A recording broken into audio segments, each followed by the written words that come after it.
If your roof looks like a shiny penny, you're a proud homeowner with a metal roof. Mistake number 1.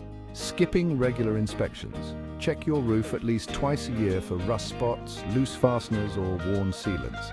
Catch small problems before they turn into big expenses. Number 2.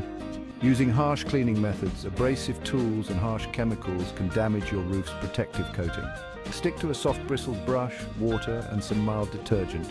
Mistake 3. Ignoring your gutters and downspouts. Keep them clean to prevent water from pooling and causing damage.